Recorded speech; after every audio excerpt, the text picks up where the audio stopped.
Treyarch, eye contact. You have got this. The community, we all believe in you. You are going to deliver a fantastic game in Call of Duty Black Ops Cold War. Okay, if these patch notes that you have just released overnight are anything to go by, this is going to be a great year for Call of Duty.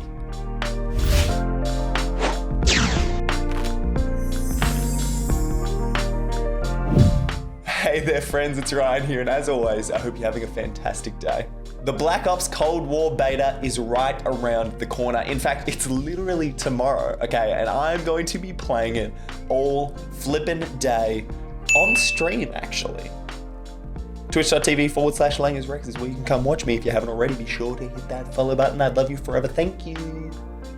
Seriously though, guys, I'm hugely excited for the Black Ops Cold War beta starting tomorrow, okay? And more so because Treyarch have just dropped such an extensive and obnoxiously long list of patch notes, okay? They took so much of the feedback that we gave them during the alpha, and they've already made some significant changes. There's so much to break down here, from map changes, game modes, weapon tuning, general quality of life changes that we've never seen before in a Call of Duty game, guys.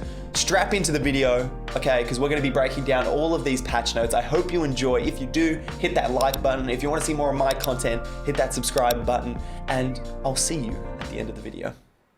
During this video, I'm going to break down the recent patch notes and blog posts that Treyarch have given us leading into the beta. The sections will be broken down as maps, game modes, weapon balancing, and general / quality of life changes, okay? And there should be timestamps in the description for all of these sections. So strap in, enjoy the video, guys. Let's get into maps. So, heading into the beta, we can expect changes across the board to all maps, both new and old. So firstly, we get to play on a new map called Cartel, which Treyarch say is set in the steamy jungles of Nicaragua. This will be both a 6v6 and a 12v12 map. The only way they could allow for both of these modes is if they have two versions of this map, one big and one small. Treyarch have also confirmed that the other 12v12 maps, both Crossroads and Armada, will become 6v6 maps too. So hopefully the map design team really nail these smaller versions of the maps. I can't see them doing it any other way. We need smaller versions of both Crossroads and Armada. Those maps were huge. So this could be at least 3 new maps for 6v6 modes during the beta.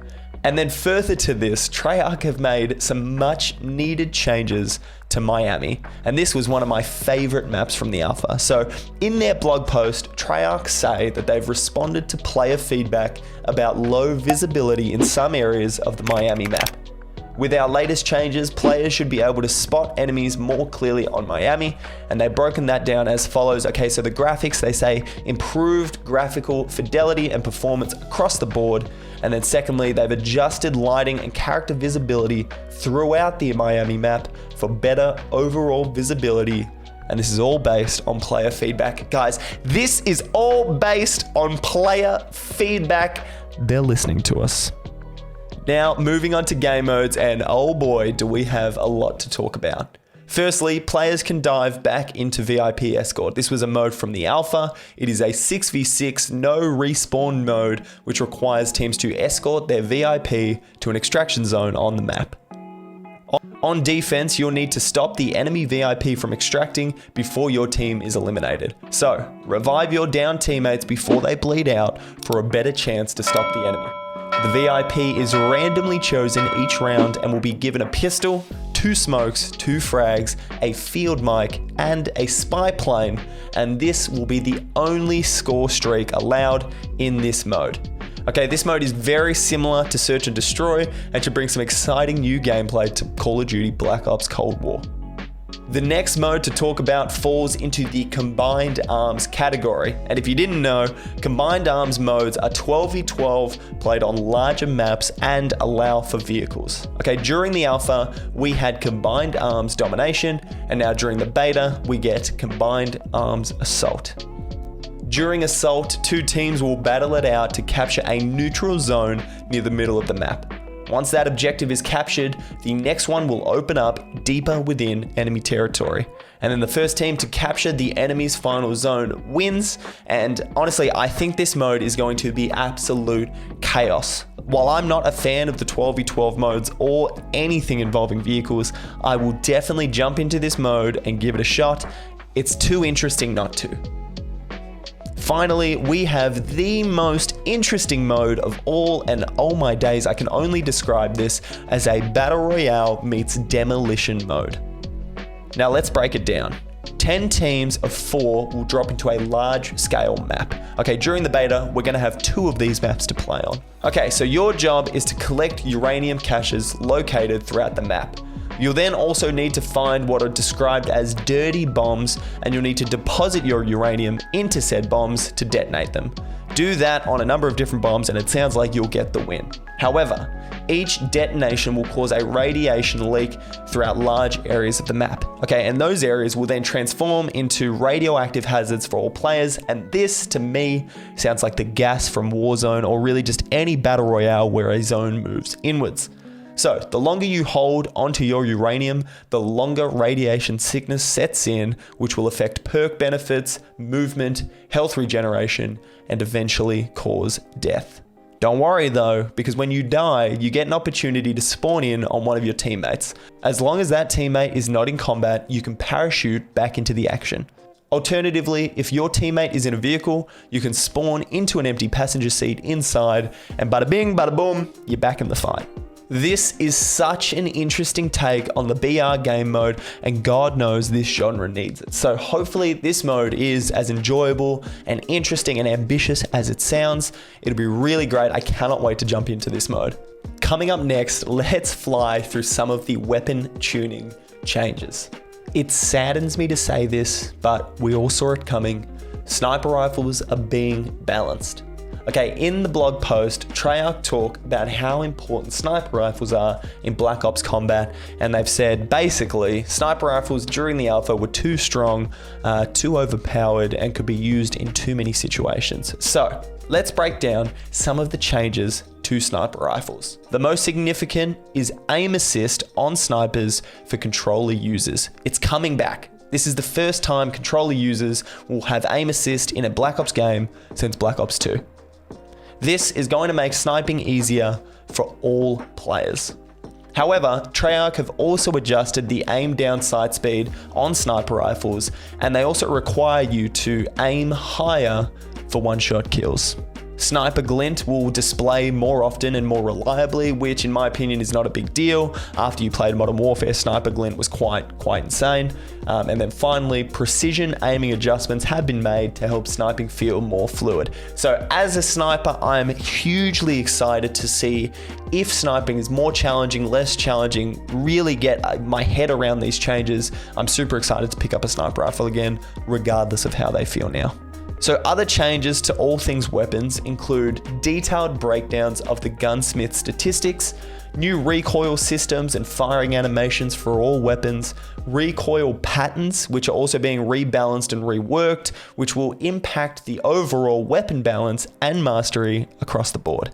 They've also made changes to animations across all the weapons, which comes as a direct result of player feedback from the alpha. And once again, I have to say it, Treyarch, keep listening to your player base and you will do well this year. Thank you so much.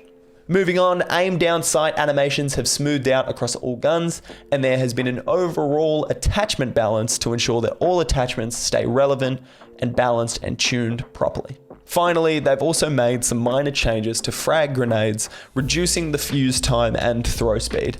Now, personally, I enjoyed the overall feeling of both sniping and reg gunning during the alpha. And in my opinion, based on reading these patch notes, it sounds like that experience is just gonna get better. And I've said it once, I've said it 1,000 times in this video already. I'm so excited to get hands-on with this beta this weekend. Finally, it's time we talk about the quality of life and general changes made to Black Ops Cold War. For the first time ever, we get an FOV slider on consoles, and this is absolutely huge. This is one of the main reasons most console players consider switching to a PC. An FOV slider is amazing. Treyarch say that increasing this slider may result in a lower frame rate and some graphical issues, so I guess time will tell how severe that is, but an FOV slider is massive. They have also added a Battle Royale style ping system to multiplayer modes. So ping loot, ping locations and enemies during the multiplayer modes, and while in theory this sounds great, I think it'll mostly benefit modes like Search and Destroy and VIP. However, my main concern is players will spam pings in respawn modes like Domination, Team Deathmatch and Hardpoint, but again, time will tell how this addition affects overall gameplay. There is also a wide range of heads-up display changes, mostly allowing you to toggle certain elements of the HUD on or off. Now this includes crosshairs, hit marker visuals, ally and enemy health bars, player names, and the compass. Now personally, I think this is incredibly important because there were definitely more than a few times during the alpha in which I mistook an enemy for an ally because of the health bars and the player names. So being able to turn off those things is, I think, really important. A few other general changes have been made, such as audio adjustments revolving around footsteps, and this can be summarized by saying footsteps are now quieter overall, with or without Ninja, and using the Ninja perk will give you a greater advantage when it comes to staying quiet and moving with stealth. Weapon audio has also been adjusted, and weapons should sound beefier and punchier now, and this comes after complaints made during the alpha. Movement changes were made to animations for walking, jogging, and sprinting, and because of a few other movement changes across the board, players should essentially be able to move faster and further around the map, speeding up overall gameplay. Treyarch have also nerfed sliding. They say they've reduced the slide speed, and they've also increased the minimum amount of sprint time required before a player can slide. Now this means there should be less slide cancelling.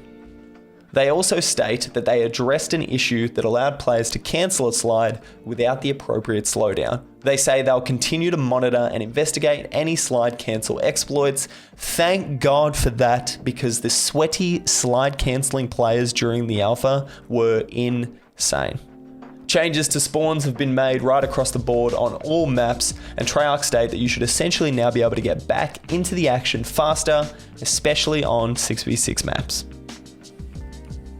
Holy moly, there was so much to talk about from these patch notes, and that's a good thing. Okay, this is a testament to how important this game is for Treyarch and how keen they are to actually listen to player feedback and make the much needed changes throughout the Black Ops Cold War year. Okay, if it starts now during the alpha and during the beta, no doubt they will continue this approach into the full game. So I mentioned this, guys, at the start of the video. Please, for the love of everything, take notes during the beta. Okay, record your feedback and provide it to Treyarch in a meaningful and respectful and constructive way, okay? Because if we give them the feedback constructively, it's very likely that they're going to listen. And like I said, these patch notes are a testament to that.